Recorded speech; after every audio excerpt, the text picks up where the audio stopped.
Hello everyone, आज के video में हम लोग डिस्कस करने वाले हैं जी मेंस का एक क्वेश्चन जो कि 2024 में आया हुआ क्वेश्चन है। ओके, चलो स्टार्ट करते हैं। क्वेश्चन है, if the coefficients of x to the power 4, x to the power 5 and x to the power 6 in the expansion of 1 plus x to the power n are in AP, then the maximum value of n is what? The options are given 14, 21, 28 and 7 respective. Okay, तो इसमें दो concept लगने वाला है जो कि एक है आपका बाइनोमियल थ्योरम का और दूसरा है अरिथमेटिक प्रोग्रेशन का। तो चलो दोनों को सॉल्व करते हैं। तो सबसे पहले तो हम लोग क्या करते हैं ना, 1 plus X to the power n का जनरल टर्म लिख लेते हैं। और आप लोगों को पता होगा जनरल टर्म का क्या किसको बोलते हैं, r प्लस 1 वाले को बोलते हैं। क्या होता है वैल्यू, ये होता है NCR, first term to the power n minus r and second term to the power r। तो अकॉर्डिंगली इसको देखा जाए तो ये हो जाएगा NCR into X to the power r।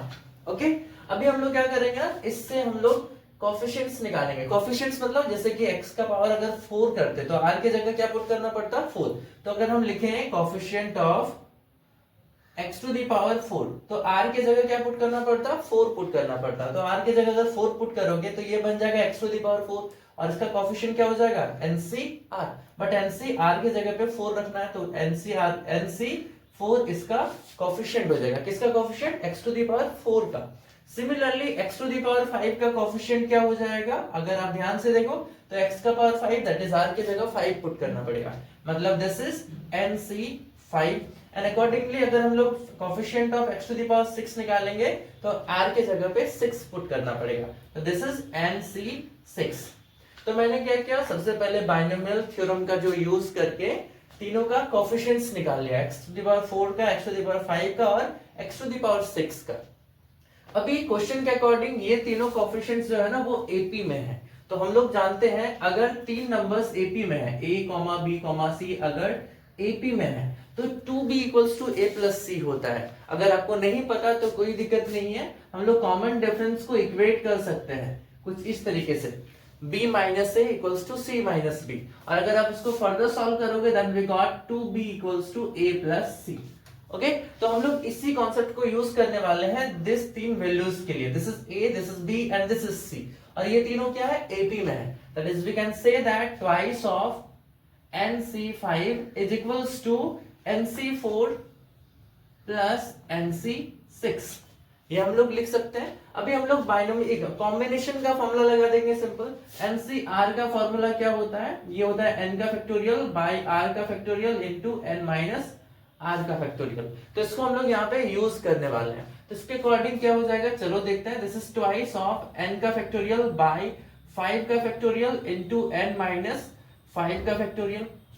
Accordingly right side में देखोगे तो क्या होता है, n का फैक्टोरियल बाय 4 का फैक्टोरियल इनटू n माइनस 4 का factorial and the last value is n का फैक्टोरियल बाय 6 का फैक्टोरियल इनटू n माइनस 6 का फैक्टोरियल। ये मैंने तीनों को ब्रेक कर दिया। अभी अगर ध्यान से देखोगे तो n का फैक्टोरियल कॉमन लेके आप काट सकते हो, और भी कुछ कुछ कटेंगे तो सबको भी कैंसिल करेंगे। चलो करते हैं। देखो दिस इज 2, ऊपर में 2 रहने देते हैं एंड डिवाइड बाय इस 5, 4 और 6 में से 4 सबसे छोटा है तो इसको ब्रेक करते हैं। दिस इज 5 इंटू 4 का फैक्टोरियल और n माइनस 5, n माइनस 4 और n माइनस 6 में सबसे छोटा है n माइनस 6। तो हम लोग क्या करते हैं, इसको ब्रेक करते हैं। This is n minus 5 into n minus 6 का फैक्टोरियल।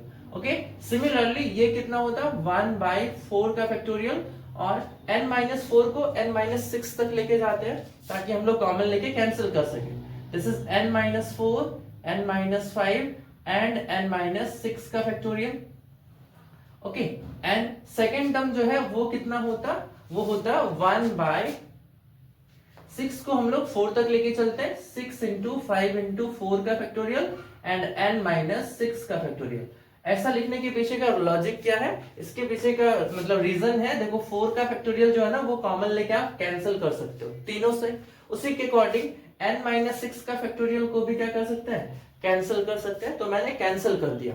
अभी आपको क्या करना है, अभी आपको थोड़ा सा सिंप्लीफाई करना है, जैसे कि 2 by 5 times of n minus 5 इधर बचा हुआ है और राइट साइड में अगर हम लोग एलसीएम लेते हैं, देखो ये कितना होता है, n minus 4 into n minus 5 और यहाँ पे है 5 इंटू 6 इंटू 5। तो दोनों का एलसीएम लेते हैं तो ये कितना हो जाएगा, 6 into 5 is 30 times of n minus 4 into n minus 5। This is the LCM वाला पार्ट। ऊपर अगर सिंप्लीफाई करोगे तो ये हो जाएगा आपका 30 और ये हो जाएगा आपका n minus 4 into n minus 5। Okay, अब इसको सॉल्व करेंगे तो देखो ये n माइनस 5 और ये n माइनस 5 कैंसिल हो जाएंगे। फिर से क्या करेंगे, अभी क्रॉस मल्टीप्लाई कर देंगे ईच अदर। देखो ये 30 से भी कट रहा है ना, 5 टाइम्स ऑफ 6 30 हो जाएगा। अब ये 6 इंटू 2 12 हो गया आपका। राइट साइड में है 30 प्लस इस दोनों को मल्टीप्लाई करेंगे तो हो जाएगा n स्क्वायर, 5 और 4 हो जाएगा माइनस 9n और आपका 4 इंटू 5 हो जाएगा आपका 20। तो ये है सिचुएशन कुछ हम लोगों का। अभी क्या करते हैं ना, अभी हम लोग फर्दर सॉल्व करके इसको क्वाड्रेटिक बना हुआ है, क्वाड्रेटिक को सॉल्व करते हैं। चलो जल्दी से। तो कितना हो जाएगा, अच्छा वेट, एक छोटा सा मिस्टेक हो गया, 6 2 12 और n माइनस 4 भी है यहाँ पे, ठीक है ना, तो 12 times of n minus 4। Okay, this is n minus 4। तो अल्टीमेटली ये कितना हो जाएगा, this is 12 n minus 48 equals to 30 और प्लस 20 मतलब 50 times of 50 plus n square minus of 9n। ये रहा सिचुएशन। अब इसको अगर क्वाड्रेटिक में फॉर्म में कन्वर्ट कर दे तो क्या होता, n स्क्वायर हो जाता और ये 12 उधर जाएगा तो 12 प्लस 9 दैट इज 21। तो 21 जो कि नेगेटिव में, तो माइनस 21 n हो जाएगा और 50 और ये 48 उधर गया तो plus 98 and this is equals to 0। तो ये एक क्वाड्रेटिक इक्वेशन आया हम लोगों का, n square minus 21n plus 98 equals to 0। अब एक आखिरी काम करना है जो कि आपको इसको फैक्टराइज करके आपको सिंपल क्या करना है, ऑप्शन चेक करना है, then you got your answer. तो चलो इसको सिंपलीफाई भी कर लेते हैं हम तुरंत।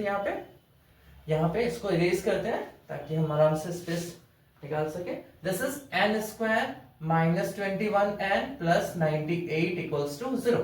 ओके, अगर आप इसको फैक्टराइज ना कर सको तो क्वाड्रेटिक फॉर्मूला जो कि श्रीधर आचार्य जी का फॉर्मूला था ना, ax square plus bx plus c equals to 0, then x equals to minus b plus minus root over b square minus 4ac by twice से पॉसिबली आपको समझ में आया होगा, उसका हेल्प से कर सकते हो।